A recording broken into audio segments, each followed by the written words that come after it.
አሰላሙ አለይኩም ወራህመቱላሂ ወበረካቱ። ይሄን ቪዲዮ የምታዩ በሙሉ ሼር፣ ሪፖስት፣ ዲዮት አድርጉት።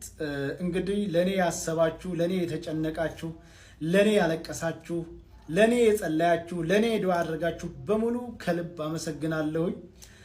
እንግዲህ ሁላችሁም እንደምታውቁት የኢሚሬት መንግስት ወደ አቡዳቢ ጀዋዛት ቢሮ ጠርቶኝ በ5 ቀን ውስጥ አገራቸው ለቅቄ እንደወጣ ማስጠንቀቂያ ሰጥተው የነበረ። በነገራችን ላይ የ5 ቀን የጊዜ ገደብ የተሰጠሁት ስፖንሰሬ ኔጋ ስለሄደ ስፖንሰሬ ኃላፊነቱን ወስዳለሁ ብሎ ስለፈረመ ነው እንጂ አይኔ ኃላፊነቱን አልወስድም ቢል ኑሮ የዛኑ ሰዓት ቆፍድደው እስር ቤት አስገብተው ወደ ሀገር ነበር የሚያሳፍሩኝ። ስፖንሰሬ ሼህ ሰይድ ወይም ሰይድ ሁሴን ከልብ አመሰግናለሁ።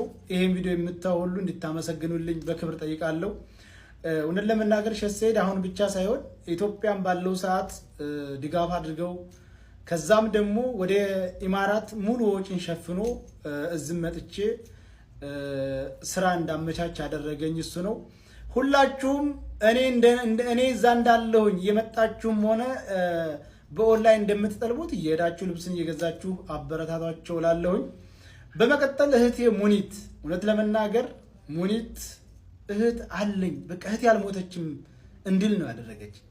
ከሁሉም በሆነ ታይም ስልኬ ዝግ ሆኖ ሳገኛት የልቧን ትርታ የሰውነቷን መንቀጥቀጥ ሳይ እውነትም የኔ እህት ትዝ አለችኝ እና ሙኒት አመሰግናለሁ። ይሄ ብቻ አይደለም፣ ቢሮ አይደን ተቀምጠን ትኬት ስናፈላልግ ልጅቷ ደውላ ቢዝነስ ክላስ ነው 10,000 ድርሃም አሉ ሲሏት ቁረጭው አለቻት። የዛን ጊዜ እኔ ሰውነቴ ውርር ነው ያደረገኝ። ለምን ትውውቅ የለን ኮንታት የለን እንደው አንድ ቀን እንኳን በአካል አልተገናኘን እና እንደዚህ ስታደርግ በጣም ነው ስሜታዊ የሆንኩት። አመሰግናለሁ።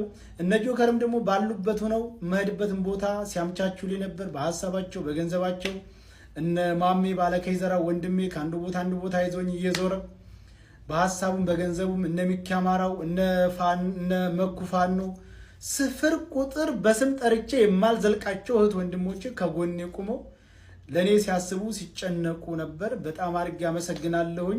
እነ መክያና እነ ቃል ደብረ ወርቅ ደግሞ ቤት ድረስ መጥተው ከዛ አጅበው ኤርፖርት ድረስ እያጽናኑ አይዞ ብለው የእህትነት ስሜት እንዲሰማኝ አድርገው እውነት አንድ ቀን ያገኘኋቸው የመሰለኝ አንድ ቀን ሳይሆን በቃ አብሬያቸው ኖርኩ ነው የመሰለኝ በዛ ታይም ላይ እና ኤርፖርት ድረስ መጥተው ሲሸኙኝ የተሰማኝ ስሜት በጣም ከባድ ነው። ከዛ ደግሞ መጥቼ የሄድኩበት ሀገር አቀባበል ያደረጉልኝ ወንድሞቼ እና አባት ሀገር አማራ አበባ ጉንጉን ይዘው ተቀብለውኛል። ያ ደግሞ በጣም ከበድ ያለ ነው። ሁሉንም አመሰግናለሁኝ። ከዛ በኋላ ደግሞ ሌላው ሰርፕራይዝ ጋሽ ወርቁ አይተነው ሂደ በምትኖርበት ቦታ ላይ አጥናና የራስህን ቢዝነስ የምትሰራበት ገንዘብ እሰጥሃለሁ ብለው ቃል ገብተውልኛል። እንግዲህ የምኖርበትን ቋሚ ቦታያን ካምቻቸው በኋላ በራሴ የምሰራበት የራሴን ቢዝነስ የማንቀሳቀስበት ገንዘብ ድጋፍ እናደርግልሃለን ብለውኛል። ጋሽ ወርቁ በየችግር ጊዜ የሚገኙ በጣም ምርጥ የአማራነት ስሜት ያላቸው በጣም ጥሩ ሰው ናቸው። እኔ ብቻ ደም ተዛቀደም አይታችኋል። ለታኩርም ለማይታወቁ ለብዙ ወገኖቻቸው በከፍተኛ ነገር ድጋፍ የሚያደርጉ ናቸው። እኔንም አጽናንተው አብሽር ብለው በተረጋጋህበት ሀገር ላይ እንትን አድርገህ የሚበቃህን ያክል እንትን አድርገህ ቢዝነስ የምትከፍትበት ገንዘብ ከኔ አለ ብለውኛል። በጣም አድርጌ አመሰግናለሁ።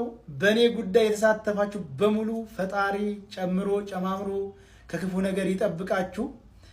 እንግዲህ አንድ ክፉ አይመጣም ከኋላው ኸይር የያዘ ቢሆን እንጂ የሚለው ቃላት የኔን ችግር ይገልጣል። ሁለተኛ አንዳንድ ቪዲዮዎች አይቻለሁ። እዛ ሄዶ የፖለቲካ ጥገኝነት ሊጠይቅ ምናምን። እኔ ፖለቲከኛ አይደለሁም። የትኛውም ሀገር ሄጄ የፖለቲከኛ ጥገኝነት አልጠይቅም። እኔ ኢትዮጵያዊ ነኝ። በኢትዮጵያዊነቴ የምኮራ አማራ ነኝ። ስለዚህ እኔ ሰርቼ የምኖር ነኝ። ስለዚህ የትኛውም ሀገር ሄጄ የፖለቲካ ጥገኝነት የምጠይቅ አይደለሁም። ፓስፖርቴ ኢትዮጵያዊ ነው። እኔ ኢትዮጵያዊ ነኝ። እኔ ፖለቲከኛም አይደለሁ። ከየትኛው ፖለቲካ አካል ጋር ግንኙነት የለኝም። እንደ አንድ ኢትዮጵያዊ እንደ አንድ ሰብአዊ እንደሚሰማው ልጅ ለእህታችን ፍትህ ጠይቄያለሁኝ። እንግዲህ ፍትህ ስጠይቅ 60,000 ሰው 50,000 ሰው ተከታትሎኛል። ስሜታዊ ሆነንም አንዳንድ ቃሎችን ተጠቅመናል። ከዛ ውጪ እኔ የትኛውን ሀገር ሄጄ የፖለቲካ ጥገኝነት የምጠይቅ አይደለሁም። ከፈለግኩ ነገ ኢትዮጵያ ሄዳለሁ። ምንም አይነት ወንጀለኛ አይደለሁም። ምንም አይነት ከመንግስት ጋር ንክኪነት ያለው ነገር አላራመድኩም። ስለዚህ ከአንዳንድ ሰዎች ሲቀደዱ ስላየው ነው እዛ ሄዶ የፖለቲካ ጥገኝነት አልጠይቅም። እኔ ኢትዮጵያዊ ነኝ። ፓስፖርቴም ኢትዮጵያዊ ነው። ስለዚህ ከፈለግኩኝ ነገ ኢትዮጵያ እገባለሁ ከፈለግኩኝ። ምክንያቱም ምንም አይነት እኔ ወንጀለኛ አይደለሁም ወይንም ደግሞ ፖለቲከኛም አይደለሁም። ስለዚህ እኔ አሁን አልሐምዱሊላህ አሁን ደህና ቦታ ነው ያለሁት። አሁን ደግሞ አምቻቼ ቋሚ ወደምኖርበት ሀገር እሄዳለሁኝ። እዛ ከርኩ ደግሞ ጋሽ ወርቁ ቃል እንደገቡልኝ መሰረት የራሴን ቢዝነስ ከፍቼ እንቀሳቀሳለሁኝ። ሁላችሁም ተጎኔ ስለሆናችሁ አመሰግናለሁ። ለሚቀጥለውም ተጎኔ እንድትሆኑ በክብር ጠይቃለሁ። ሰላም አለይኩም።